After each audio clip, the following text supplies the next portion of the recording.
guys, today I want to talk about the future of physical video games and why I think that future is actually way worse than any of us anticipate.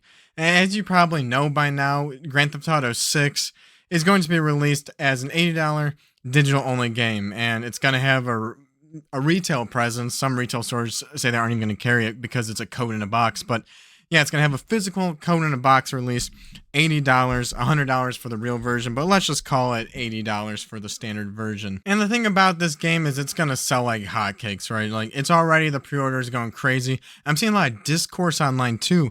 There's a lot of people who are physical media purists who are saying no disc, no purchase.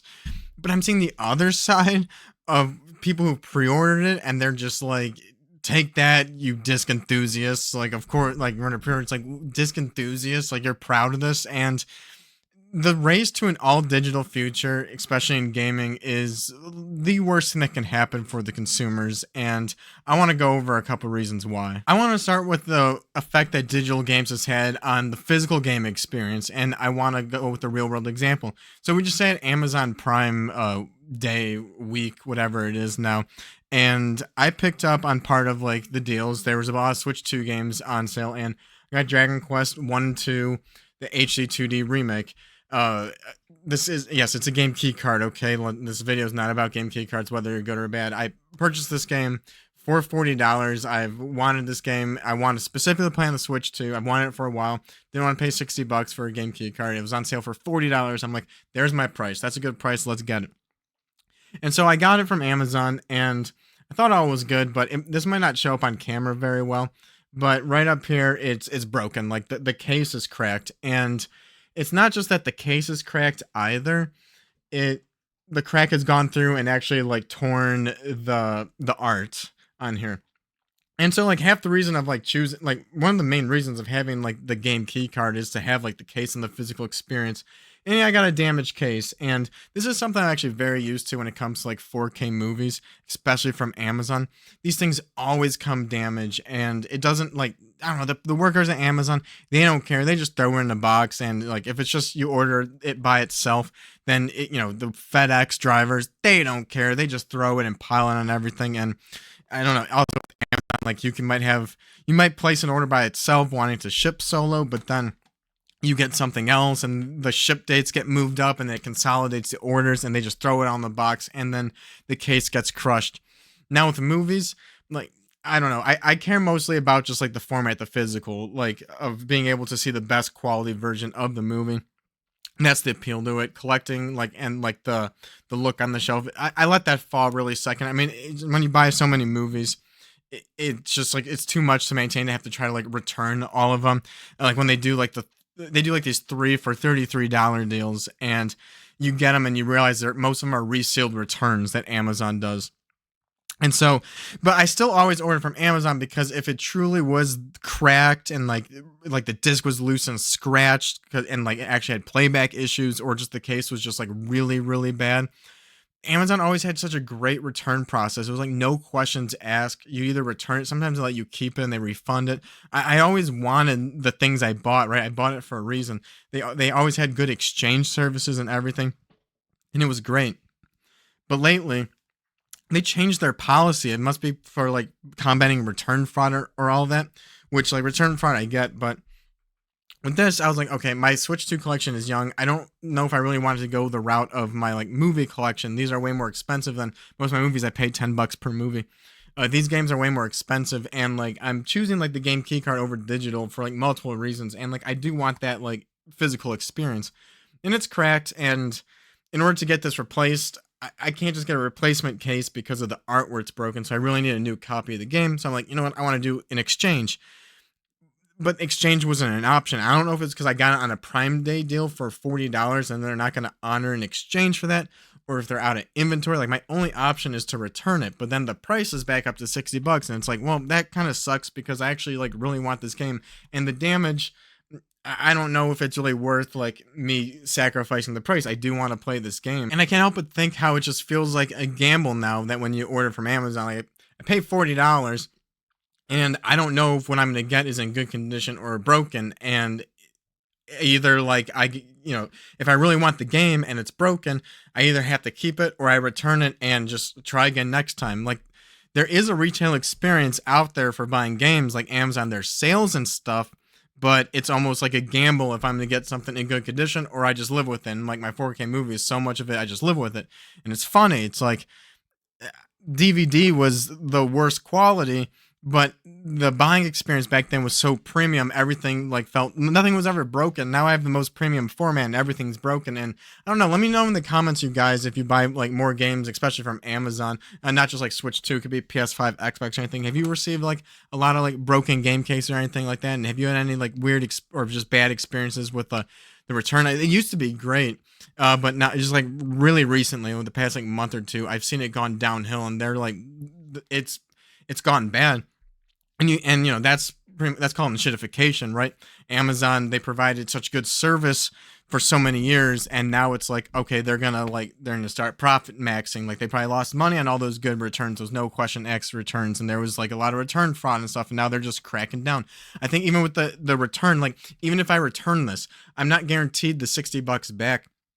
There's like all this like fine text about there could be like only a partial refund given if it's not damaged enough. And I'm like, am I like, is this not damaged enough? They might consider this not damaged enough because it kind of isn't, right? Like it kind of bugs me a bit where I want to exchange it, but I can totally see them making the argument that it's not damaged enough. They're only going to give me like, it was $40, like they're going to give me like $30 back. And so it's just like, what is this going on?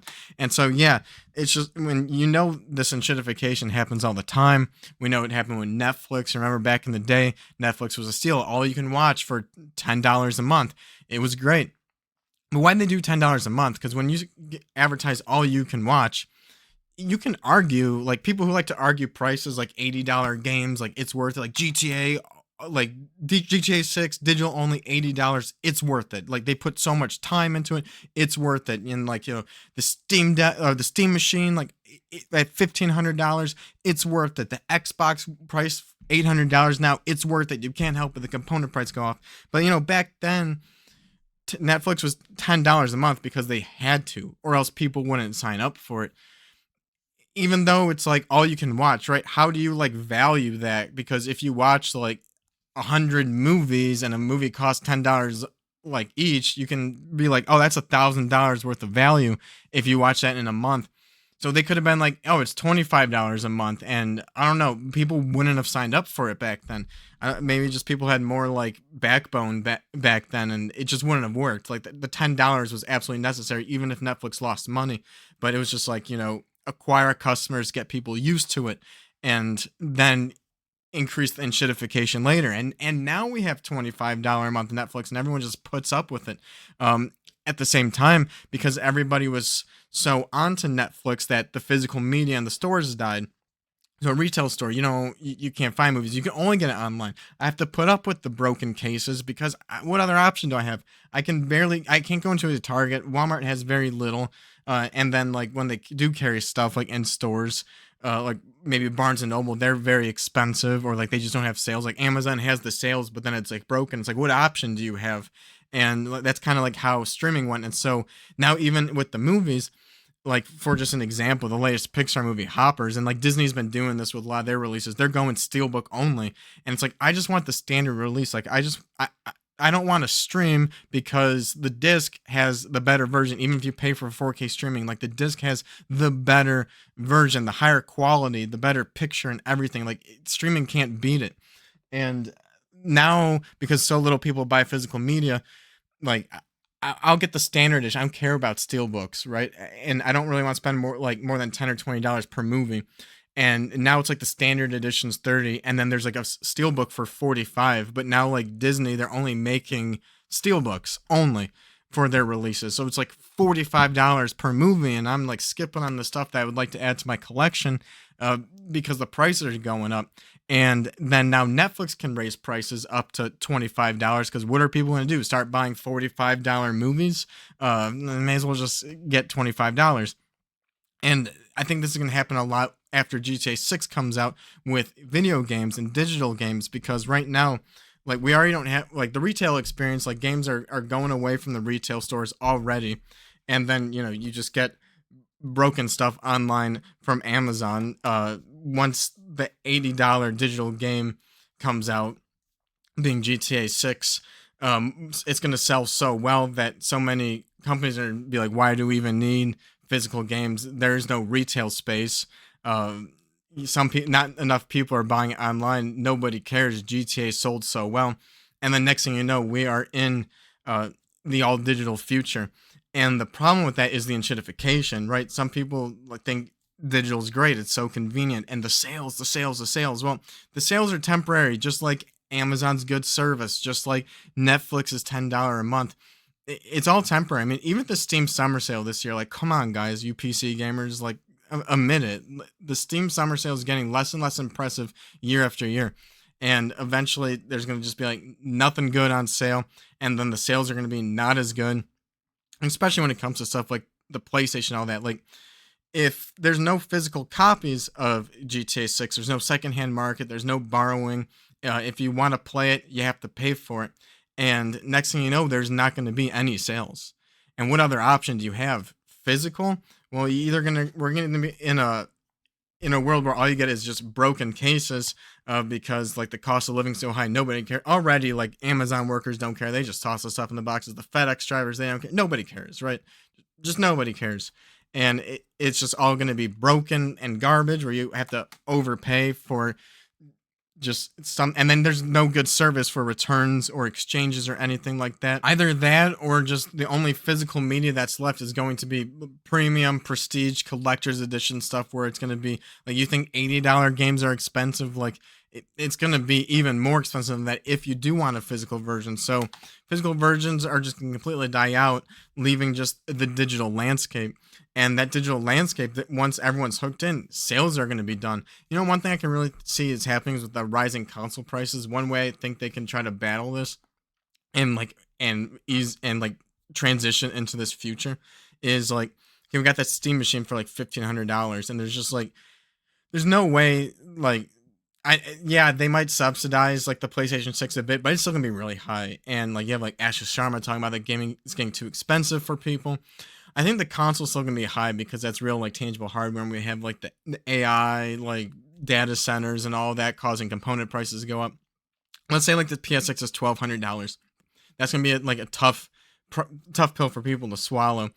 But maybe they do something where it's like, hey, this is a $1,200 PS6. It's digital only, but we know the prices are going up, and it's digital. What we're gonna do is, like, $80 games, we found out a way to make $60 games worth it. So you make this big investment for a $1,200 console, and now it's gonna be $60 games again, bringing back the $60 games. The gamers won. But like, the catch will be that they'll never go on sale ever. There's no reason to. It's just a digital only world. Like, they're cheaper now, but they'll never lose money on like selling it less for a sale. I can totally see that being a future. But yeah, like, once it's all digital, they control the prices. There's no retail options, and we let retail die, and then it went online only for like Amazon because it was convenient, and now Amazon's undergoing enshittification, and there's just no other option. Like, the physical's not coming back. The only way where this is going is all digital, and it's going to be trash, broken physical, or high expensive premium physical. Those normal prices are going to go away. The supply is going to be low, and it's either that or high digital prices that are fixated, and the sales are going to be over, and just the price of gaming and everything, it's going to go up like crazy, and like the whole system's being shittification. Netflix has been shittified, Amazon's been shittified, and you better believe gaming's going to become shittified. And I don't know, it's a shame. I don't know, let me know what you guys think in the comments. Like and subscribe. Dude, so many of these like videos that are like just not great about the future, but if you like it, like the video, I like it to spread awareness, I guess, so more people hear and we can keep the conversation going. And I'll see you guys in the next video. Later.